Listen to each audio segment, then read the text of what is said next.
Grace and peace to you, friends. Welcome to the Oak Tree Journeys. My name is Mandy Oaks, and this is the Encyclopedia Challenge. In fact, we are on episode 27 in our podcast in season 1. And if you're on YouTube, you can see our quote of the month: "Strength of mind is exercise, not rest," by Pope. So that is our quote of the month. Now, thank you so much for joining me. If you are new to the Encyclopedia Challenge, you may wonder, what is the Encyclopedia Challenge? I just don't get it. I don't understand. Do I need to have a set of encyclopedias? Do I need to go to Wikipedia? What's going on here?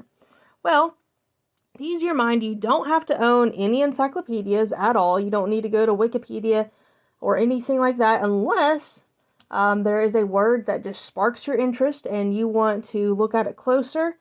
And I definitely encourage you to do that.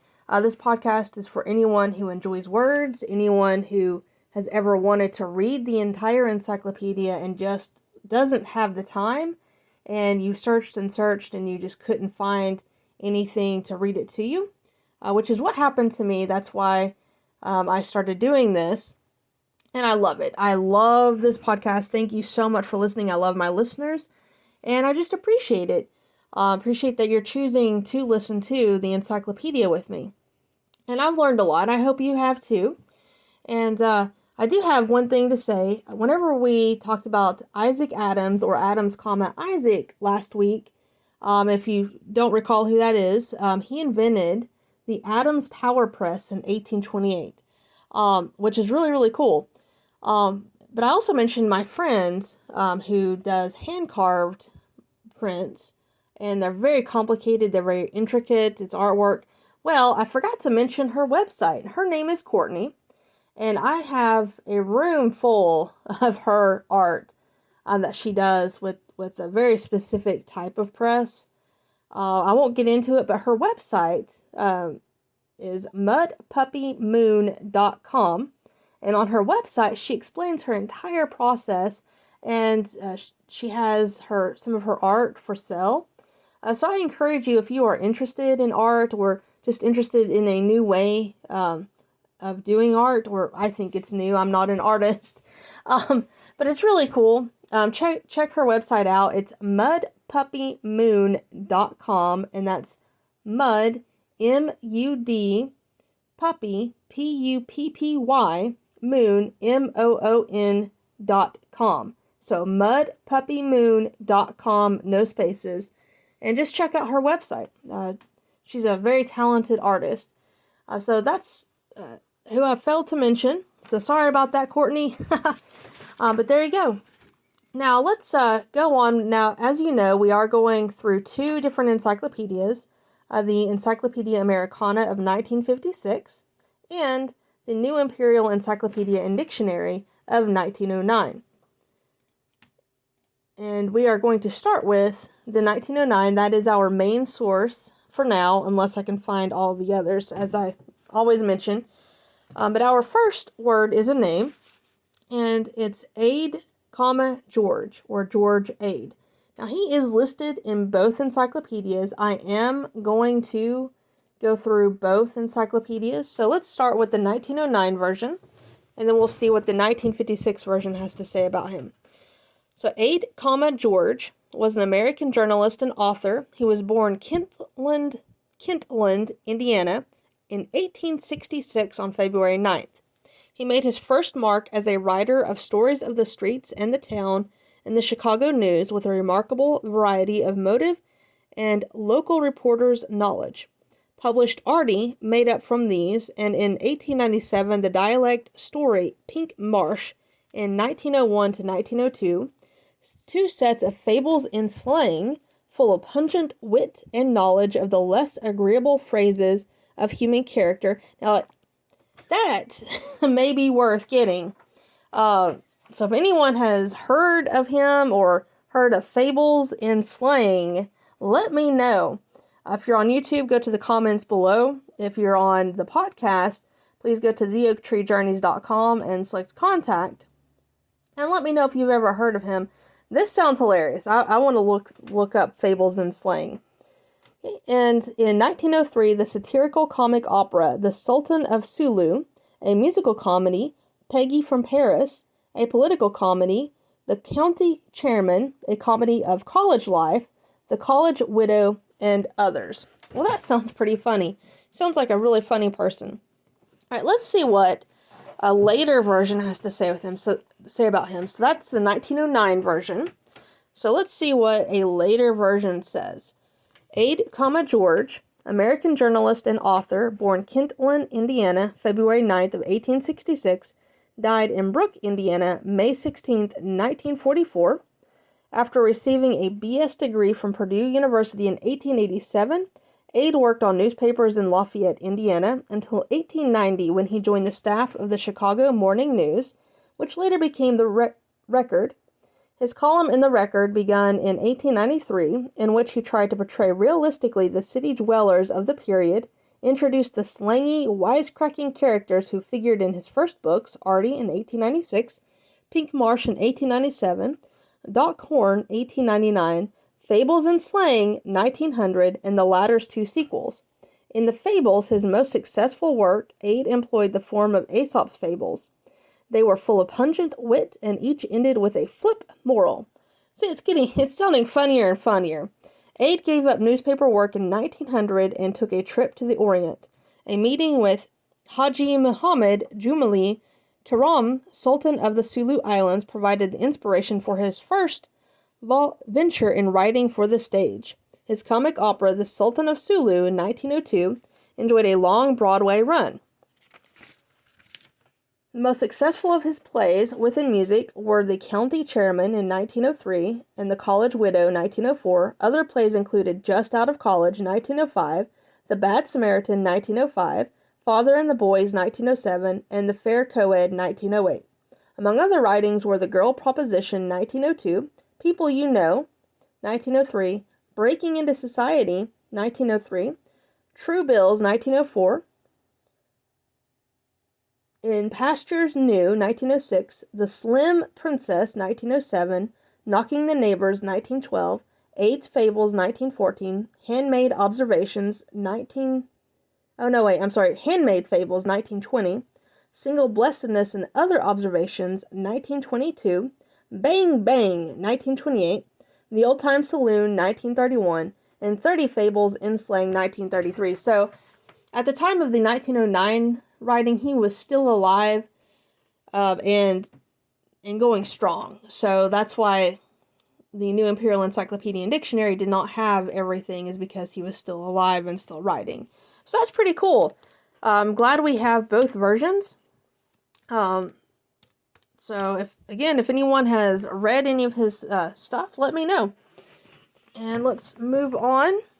Okay, our next word or entry is another name, and I will be reading from both the 1909 and 1956 encyclopedias, and that is ADE, Alvi A. And again, ADE, Alvi A. And let's start with the 1909.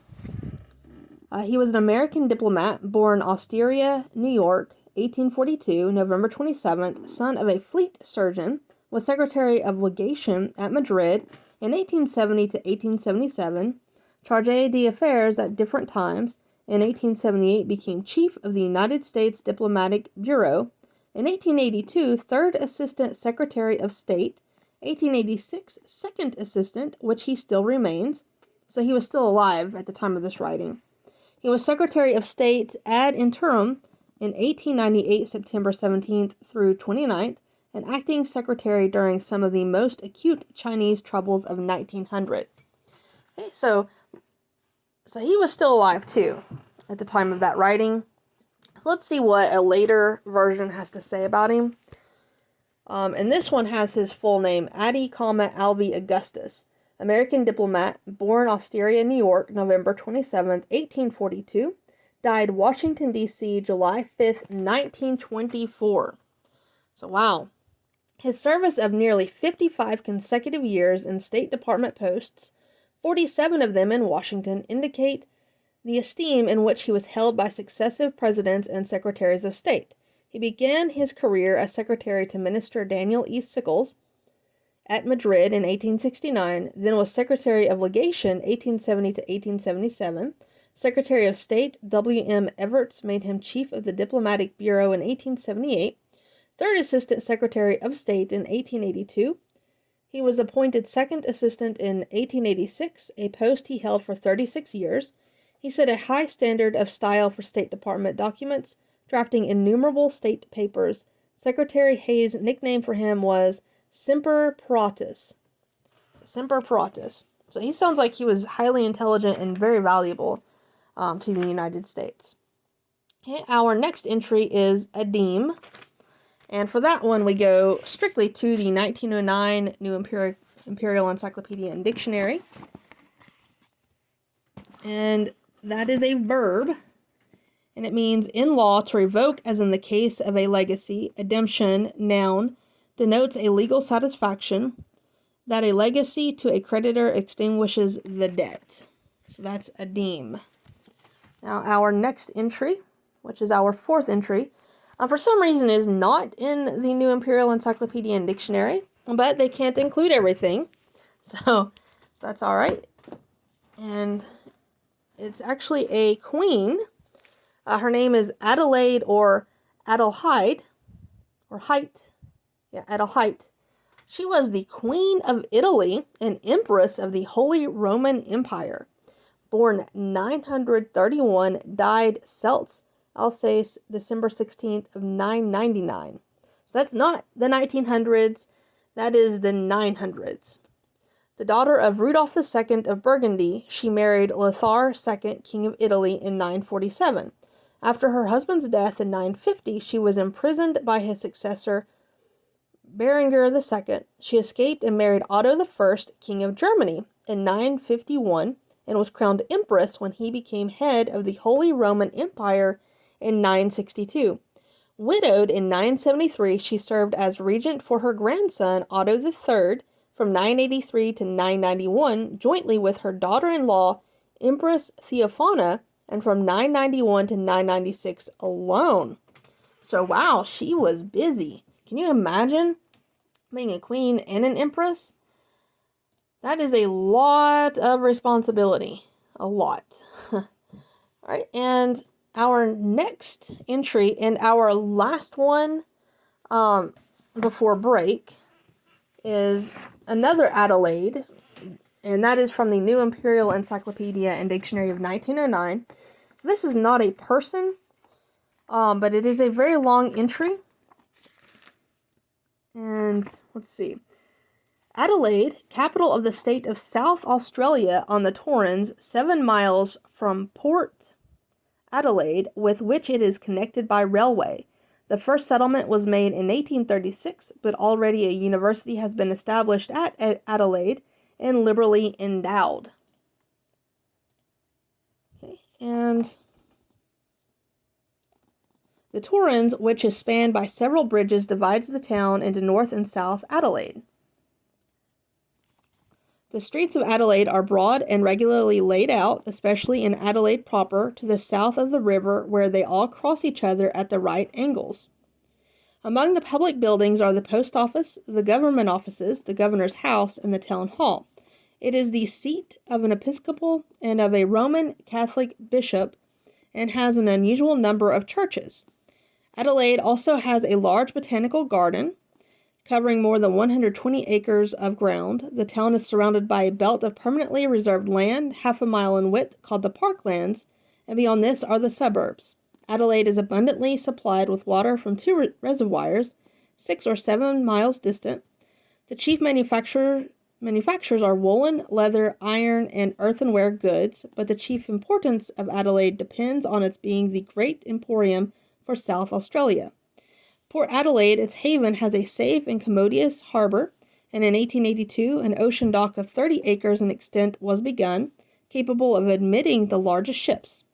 Adelaide is the terminus of the direct telegraph line to London across Australia, and has telegraphic communication with the other colonies. The port of Adelaide is the nearest port of call for vessels arriving from Europe, either around the Cape or by the Suez Canal, and when the railway connection with Melbourne now being pushed on its complete Passengers and mails for all parts of Australia may be landed here. Tramways for streetcars were introduced in 1878. Among other educational institutions are St. Peter's Episcopal College, St. Barnabas Theological College, opened in 1881, and Prince Alfred Wesleyan College. Besides the chief religious denominations, here are represented Swedenborgians, Friends, Unitarians, and Jews. Population in 1901, 160,430. All right, and with that, sorry, I had some technical difficulties, and we are going to break. See you soon.